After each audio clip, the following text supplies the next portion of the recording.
قربانی کو لے کے ایک بڑا ضروری اور اہم سوال ہے کہ قربانی کن لوگوں کو کرنی چاہیے۔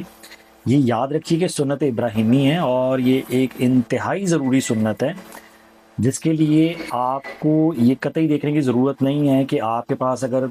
2، 2، 3، 4 لاکھ روپے موجود نہیں ہے تو قربانی آپ سکپ کر دیں۔ آپ کو اللہ تعالیٰ نے جتنی استطاعت دی ہے آپ اس قربانی کے عمل میں ضرور پارٹیسپیٹ کریں، کیونکہ اللہ تعالیٰ سورہ حج میں یہ کلیئرلی فرماتے ہیں کہ تمہارا قربان کیا ہوا گوشت یا خون اللہ کو نہیں پہنچتا، تمہارا تقویٰ پہنچتا ہے۔ یعنی اگر آپ 1.5 لاکھ، 2 لاکھ یا 2، 2.5، 3، 4 لاکھ کی قربانی نہیں کر سکتے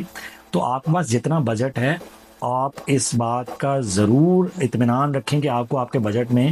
قربانی کا جانور مل سکتا ہے، جس میں شیپ موجود ہے، جس میں بکری موجود ہے، جس میں چھوٹے قد کے آسان قربان ہونے والے جانور بکرے موجود ہیں۔ اگر آپ اس سنت کو پورا نہیں کر پاتے یا آپ کی وہ نیت ہے کہ آپ ایک بہترین جانور اللہ کے راستے میں قربان کریں اور آپ وہ نہیں کر پا رہے، تو آپ ضرور بضرور اس میں پرفارم کریں، بے شک چھوٹا ہی قربان کریں، کیونکہ ایک حدیث کے مطابق ایک صحابی ایک غزوہ کے موقع کے اوپر صرف چند کھجوریں لے کر آئے اور مسجد نبوی میں مال جو اکٹھا ہوا تھا، صدقے کا مال اس غزوہ کے لیے، اس کی ایک کثیر تعداد موجود تھی۔ تو نبی صلی اللہ علیہ وآلہ وسلم نے ان صحابی کی ان چند کھجوروں کو ایکسیپٹ کر کے اس پورے مال کے اوپر بکھیر دیا کہ اس شخص کا اتنا لایا ہوا بھی اللہ کو کتنا عزیز ہے، آپ کو اس کے حوالے سے علم نہیں ہے۔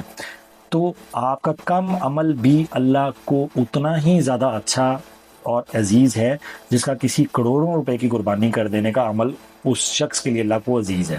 اللہ کو آپ کا تقویٰ پہنچتا ہے، تو اس قربانی کے عمل میں ضرور پارٹیسپیٹ کریں۔ اگر آپ چھوٹا بکرا لے سکتے ہیں، اگر آپ بکری لے سکتے ہیں تو آپ ضرور قربان کریں۔ ہاں، اگر آپ وہ ساری کرائٹیریاز پورا کر سکتے ہیں جو نبی صلی اللہ علیہ وسلم نے فرمائے ہیں کہ ایک چھوٹی عمر کا جو ابھی بلوغت تک پہنچا ہے بکرا، جس کو آپ دوندا کہتے ہیں، 2 دانت والا، اگر آپ وہ کر سکتے ہیں جو اچھی صحت میں ہے تو اس سے اچھی اور کوئی بات نہیں۔ لیکن اگر آپ وہ استطاعت نہیں رکھتے خرچہ کرنے کی،